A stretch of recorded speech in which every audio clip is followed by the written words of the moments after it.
गानों के अनजाने अफसाने एपिसोड नंबर 23।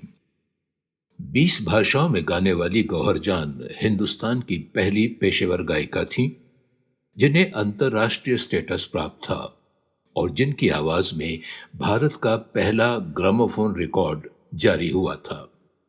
इस ग्रामोफोन रिकॉर्ड के बनने की कहानी भी बड़ी दिलचस्प है।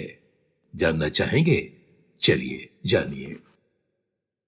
जुलाई 1901 में इंग्लैंड की gramophone and typewriter record company का रिकॉर्डिंग इंचार्ज गैसबर्ग कलकत्ता आया। इतना बड़ा शहर और उससे भी बड़ा मुल्क और उससे भी विशाल संगीत का दायरा देख उसके होश उड़ गए। उसे समझ ही नहीं आया कि शुरुआत कहां से की जाए। एक बार गैसबर्ग को एक रईस की महफिल में जाने का दावतनामा मिला, जिसमें गाने बजाने का कार्यक्रम भी शामिल था। उसने देखा और महसूस किया कि गाने वाले कलाकार की आमद की घोषणा होने पर यकायक महफिल गर्मा उठी है, गहमा गहमी बढ़ गई है। गैसबर्ग को लगा कि किसी नामी फनकार की आमद हो रही है। फनकार बग्गी में से उतरा तो गैसबर्ग ने देखा कि वो शानदार लिबास और गहनों से लकदक एक बेहद खूबसूरत लड़की है, जिसकी रंगत, चेहरा मोहरा और कद काठी सब कुछ यूरोपियन था। लड़की उपस्थित मेहमानों से बड़ी शालीनता से मिलती हुई गैसबर्ग के सामने आई और उसको भी अभिवादन करते हुए बोली, हेलो जेंटलमैन। गैसबर्ग ने अभिवादन में सिर झुका दिया। महफिल शुरू हुई। लड़की ने गाना शुरू आरंभ करने से पहले अपनी खलकदार आवाज में अपना परिचय देते हुए कहा, मैं गौहर जान, पेशा खिदमत है एक ठुमरी। और जैसे ठुमरी के सुर लगे, समा ही बदल गया। गैसबर्ग समझ गया कि उसके हाथ खजाना लग गया है। 11 नवंबर को गैसबर्ग ने एक अस्थायी रिकॉर्डिंग स्टूडियो की स्थापना की। बड़ी मान मनव्वल के बाद गौहर जान रिकॉर्डिंग के लिए आई। उनका आना कंपनी के लिए एक बड़े दिन से कम न था। गैसबर्ग ने अपने संस्मरण में लिखा है, जब वो रिकॉर्डिंग के लिए आई तो उनके साजिंदे इस कदर प्रभावशाली थे कि मेल्का और कैल्बे, पश्चिम की दो मशहूर ओपेरा गायिकाएं भी शर्मा जाएं। लोक संगीत की सबसे बड़ी वारिस का आचरण बेहद गरिमापूर्ण था। वो अपनी कीमत को जानती थीं और मेहनताना तय करने में हमें दांतों पसीना आ गया था।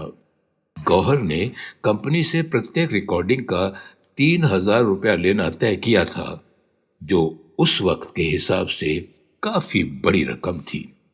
रिकॉर्डिंग से पहले गैसबर्ग ने गौहर को समझाया कि माइक्रोफोन के सामने उन्हें किस तरह गाना है। कोई हरकत नहीं करनी है, वरना आवाज की गुणवत्ता पर असर पड़ेगा। यही नहीं, ठुमरी को महज 3 मिनट में समेटना होगा।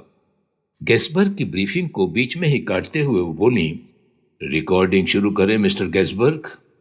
उनके चेहरे पर ऐसा आत्मविश्वास झलक रहा था मानो वे इसी काम के लिए बनी हैं।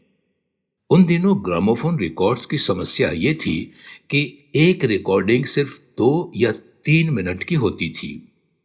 शास्त्रीय गायन लंबा होता है। आलाप और बंदिश में लय के भी 3 हिस्से होते हैं, विलंबित, मध्य और द्रुत। गौहर ने ठुमरी को 3 मिनट में समेटने के लिए अहम बदलाव किए, पर उसकी मिठास और शास्त्रीयता बरकरार रखी। रिकॉर्ड के अंत में गौहर ने माय नेम इज गौहर जान भी रिकॉर्ड किया। गाना रिकॉर्ड होने के बाद अंत में गायक गायिका द्वारा अपना नाम लेने का ये चलन टॉकी इरा के आने के 1 दशक बाद तक भी रहा, जिसकी नींव गौहर जान ने डाली थी। पर खरा सोना ही होता है, जिसकी चमक हमेशा बरकरार रहती है। 17 जनवरी 2030 को भले ही गौहर जान इस दुनिया से रुखसत हो गईं, पर उनकी आवाज का जादू आज भी बरकरार है। संगीत प्रेमी दोस्तों, ये रहे उस भारत के पहले रिकॉर्डिंग ग्रामोफोन रिकॉर्ड के लिरिक्स और उसका यूट्यूब लिंक।